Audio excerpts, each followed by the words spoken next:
पूनमबेन का जितना निश्चित है जामनगर में से सब जगह पर उसका विकास ही दिख रहा है। चाहे पेट्रोल हो या डीजल, अगर महंगा हुआ तो साइकिल से चलाएंगे, मगर सरकार तो भाजपा की ही लाएंगे।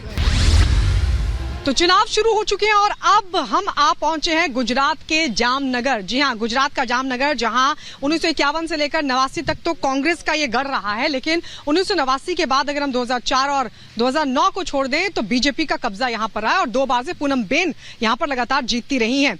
जामनगर की भी बात होगी, देश की राजनीति की भी बात होगी और इसीलिए हमने यहाँ पर चुनावी चौपाल इस वक्त लगाई हुई है। सबसे पहले अंकल जी, मैं आप ही के पास आती हूँ।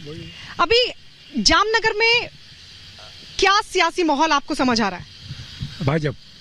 भाजपा ही आएगी और कोई भले कुछ कितना भी मेहनत कर ले। हाँ। मोदी जी के लिए ये लोग काम कर रहे हैं और जरूर पूरा होगा उसका। और सपना है 400 बैठक का ही आएगी 400 बैठक ही आएगी। कांग्रेस का तो कोई उम्मीदवार कांग्रेस के पास है नहीं, जो ही भाजपा में चले जाते हैं, इसलिए पूनमबेन का जितना निश्चित है जामनगर में से। क्या होगा फिर जामनगर में? हाँ, जामनगर में कुछ होने वाला ही नहीं है, बीजेपी से अलावा कोई हो ही नहीं है। पहले जामनगर में हफ्ते में 1 बार फ्लाइट आती थी, अब मोदी के राज में 1 दिन में 3 बार फ्लाइट आती है। और जो पब्लिक का मेन प्रश्न है वो 5 लाख का वो किया है आरोग्य के लिए, अभी उसका 10 लाख कर दिया है। पब्लिक का जो वो मेन जरूर है, जो बीमार पड़ता है कोई ऐसे वो गरीब आदमी है तो उसके लिए उसने 10 लाख रुपया भी कर दिया है, वो भी बहुत अच्छा है। वो सब जगह पर उसका विकास ही दिख रहा है। उसके अलावा कुछ है ही नहीं, कोई आने वाला ही नहीं, कोई आएगा ही नहीं। बीजेपी ने विकास किया है कह रहे हैं? हाँ, जरूर किया है। कहाँ किया है विकास? पूरे देश में। अगर यहाँ से जो देखा जाए तो इंटरनेशनल जो एयरपोर्ट है संख्या बढ़ रही है, ट्रेन की संख्या बढ़ रही है। पूरे देश में जो प्रधानमंत्री योजना है उनमें आवास की हो, मेडिसिन की हो, चाहे कोई भी हो, आम जनता के लिए जो मोदी साहब कर रहे हैं वो बहुत अच्छा कर रहे हैं। बीजेपी ने काम बहुत अच्छा कांग्रेस ने कायम नहीं किया विश्वास? नहीं, वो क्या है कि अभी जो बीजेपी गवर्नमेंट है सब अच्छे विकास करके जामनगर में सब अच्छा काम किया है। पुल आते पर काम राजकोट से सरखामण में ओछा होता है, धीमी होता है काम। विकास का काम जो राजकोट है या तेज हो रहा है। राजकोट से अब राजकोट बड़ा सिटी में जो काम डेवलप होता है वो जामनगर में नहीं होता है। हम पहले कांग्रेस के थे, कांग्रेस के 70 साल में कुछ नहीं हुआ, लेकिन बीजेपी के 2 से बढ़कर आज 300 पार हो गई, अब 400 हो गई। ये सब 400 पार होगी कि नहीं होगी? सच होगी। एनडीए की होगी कि बीजेपी की 400 पार? बीजेपी के कम होगी, एनडीए के मिलाकर सब 400 पार हो जाएगी। राजनीतिक तौर पर बात करें तो यहां से वर्तमान में पूनमबेन हेम सांसद हैं, लेकिन 1989 तक ये सीट कांग्रेस का गढ़ रही। इसके बाद से बीजेपी ने सीट पर कब्जा जमाया। तो ये जामनगर लोकसभा क्षेत्र की अगर हम बात करें तो जामनगर लोकसभा क्षेत्र जहां पर एक वक्त था जब कांग्रेस का गढ़ ये हुआ करता था, मतलब 1951 से लेकर 89 तक यहां पर कांग्रेस का कैंडिडेट जीतता रहा है। लेकिन उसके बाद हवा बदल गई, सियासी रुख बदला और बीजेपी ने यहां पर 1989 में जीत दर्ज की। 1989 से लेकर अब तक अगर सिर्फ हम 2004 और 2009 को छोड़ दें तो लगातार बीजेपी कैंडिडेट यहां से जीतता रहा है। जामनगर क्षेत्र जहां पर पिछली 2 बार से अगर हम बात करें तो पूनमबेन यहां से बीजेपी की कैंडिडेट जीत रही हैं। इस बार भी वो चुनावी मैदान में हैट्रिक लगाने की तैयारी कर रही हैं। तो वहीं कांग्रेस ने जेपी मारविया को चुनावी मैदान में उतार दिया है। 7 विधानसभा सीटें हैं यहां पर, जिनमें से 6 पर बीजेपी का कब्जा है और 1 पर आम आदमी पार्टी का कब्जा है। कुल आबादी की बात करें तो 21,60,000 के करीब पूरे जामनगर की आबादी है।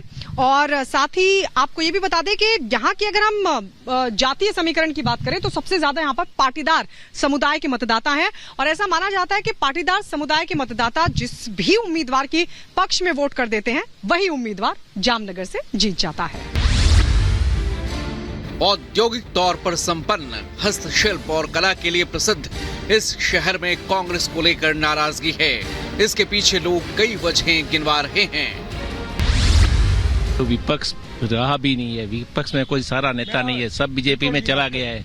आज 93 कीमत है लीटर का, जब लास्ट 88 जब हो गया था किसका, यह मनमोहन देसाई सिंह के जब बड़ा था, तब 80 मेरे को पता 88 रुपया उस टाइम भी भाव हो गया तो इतना पेट्रोल इतना महंगा ही नहीं था। 125 रुपया लीटर वो ये चल रहा था इसका बैरल का भाव, ये यहाँ ओपेक की मतलब अंतर्राष्ट्रीय स्तर पर कीमत महंगी है, ये पेट्रोल डीजल तो उसके ऊपर ही चलता है। उसका फर्क पड़ता है, बाकी महंगाई नहीं है क्या? महंगाई तो है, तो इसके साथ इनकम भी बढ़ी है ना। आपकी बढ़ी है इनकम? बढ़ी है ना, क्यों नहीं बढ़ी? सच्ची में? अभी हम में रिटायर आदमी है, हम सब रिटायर रिटायर तो 40,000 रुपया हमको पेंशन मिलती है। जब हम सर्विस में थे तो हमको 500 रुपया तनख्वाह मिलती थी। सोर्स ऑफ इनकम है अभी बढ़ गई है, महंगाई है, लेकिन जो बीजेपी ने एक विश्वास कायम किया है उसके हिसाब से बीजेपी ही या एनडीए आने वाली है। और लोग के जो दिमाग पर है कि चाहे पेट्रोल हो या डीजल, अगर महंगा हुआ तो साइकिल से चलाएंगे, मगर सरकार तो भाजपा की ही लाएंगे। साइकिल से चलाएंगे लेकिन सरकार भाजपा की लाएंगे, हैं?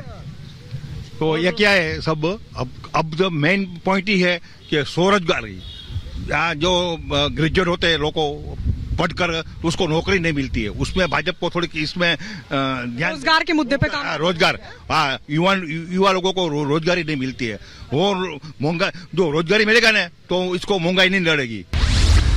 ये चुनावी चौपाल हमने लगाई जिसमें लोगों ने एकदम खुलकर बातचीत की। जामनगर के लोगों ने साफ बताया कि महंगाई पर थोड़ा काम करने की जरूरत है, रोजगार पर काम करने की जरूरत है, और जो जामनगर के लोकल मुद्दे हैं, चाहे आवारा पशुओं का मुद्दा हो, उस पर भी काम करने की जरूरत है। लेकिन इस बार जो माहौल है वो नरेंद्र मोदी का ही है, और नरेंद्र मोदी एक बार फिर से तीसरी बार प्रधानमंत्री बनने जा रहे हैं।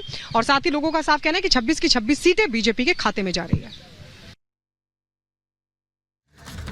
तो चलिए, गुजरात के बाद अब आगे बढ़ेंगे और बात मध्य प्रदेश के बुंदेलखंड इलाके की सबसे हॉट सीट सागर, और सागर की सीट पर जनता का मूड क्या है यह जानने के लिए रिपब्लिक भारत ने चुनावी चौपाल लगाई और जनता के मूड को टटोलने की कोशिश की। रिपोर्ट आपको दिखाते हैं।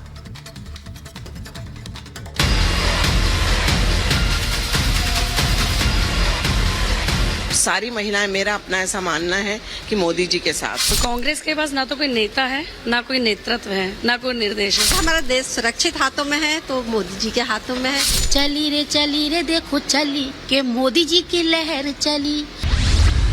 लोकसभा चुनाव को लेकर सभी पार्टियां ताकत झोंक रही हैं और इस समय मैं सागर लोकसभा सीट पर हूं। इसी दौरान हम इनसे चुनावी चर्चा करेंगे, देश की आधी आबादी क्या सोचती है ये जानने की कोशिश करेंगे। और जो ज्वलंत मुद्दे हैं इस समय, खासकर पीएम मोदी ने जिस तरह से कहा कि कांग्रेस अपने मैनिफेस्टो में जो उन्होंने लिखा है कि महिलाओं का मंगलसूत्र भी वो ले लेंगे, इन सब मुद्दों पर हम सागर की इन महिलाओं से बात करेंगे, इन महिलाओं का मूड जानेंगे, देश को लेकर, मध्य प्रदेश को लेकर और सागर को लेकर।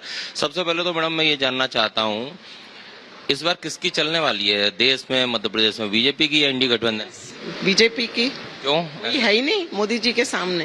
ऐसा क्या किया बीजेपी? सब कुछ किया। मोदी जी एक ऐसे जननायक नेता हैं जिन्होंने महिलाओं के लिए सोचा, जिन्होंने महिलाओं के लिए इतनी योजनाएं, सिर्फ शहरी क्षेत्र की महिलाएं नहीं, उन्होंने ग्रामीण महिलाओं के लिए भी सोचा। उन्होंने उज्ज्वला योजना, उन्होंने महिलाओं के लिए कितनी योजनाएं मैं आपको गिनवा नहीं पाऊंगी। देश की आधी आबादी तो महिलाओं की है और सारी महिलाएं, मेरा अपना ऐसा मानना है कि मोदी जी के साथ है। आप मैम, आपसे मैं जानना चाहूंगा, चुनावी चर्चा तो हम कर ही रहे हैं, दोनों पार्टियों के अपने अपने तर्क हैं, अपने अपने स्टेटमेंट हैं। कांग्रेस के तमाम नेताओं को आपने सुना होगा, कभी वो कंगना के बारे में स्टेटमेंट देते हैं, उनके रणदीप सुरजेवाला, कभी दिग्विजय सिंह कुछ बोलते हैं, कभी हेमा मालिनी को लेकर स्टेटमेंट आता है। बड़े नेता जब महिलाओं पर स्टेटमेंट देते हैं, विवादित बयान देते हैं, उसके बाद भी उन पर कार्रवाई नहीं होती, तो क्या आधी आबादी जो है देश की, उसका कांग्रेस सम्मान नहीं करती क्या? देखिए, जैसे कांग्रेस के पास ना तो कोई नेता है, ना कोई नेतृत्व है, ना कोई निर्देश है। वो अपनी विकृत मानसिकता हमेशा दर्शाते हैं, चाहे वो कोई भी नेता हो, एक बड़े से एक छोटे लेवल का जो भी नेता है, वो अपनी जो मानसिकता है, कुंठित मानसिकता हमेशा दिखाते हैं, चाहे वो स्त्रियों के प्रति हो, हिंदू धर्म के प्रति हो, किसी भी धर्म की चीज के प्रति हो। जैसे अभी आपने मंगलसूत्र का भी बताया, तो मंगलसूत्र हमारे भारत में अखंड सौभाग्यता की निशानी दिखाते हैं। अगर वो अखंड सौभाग्य को भी एक किसी सामान के वस्तु में तोल रहे हैं तो ये उनकी मानसिकता दर्शाती है कि कितने निचले स्तर पर जा चुकी है। और मात्र एक विकल्प तो कोई बचता ही नहीं है। भाजपा ने जो बोला, भारतीय जनता पार्टी ने जो बोला, वो करके दिखाया। मैडम, आप क्या कहेंगी? आप बताइए,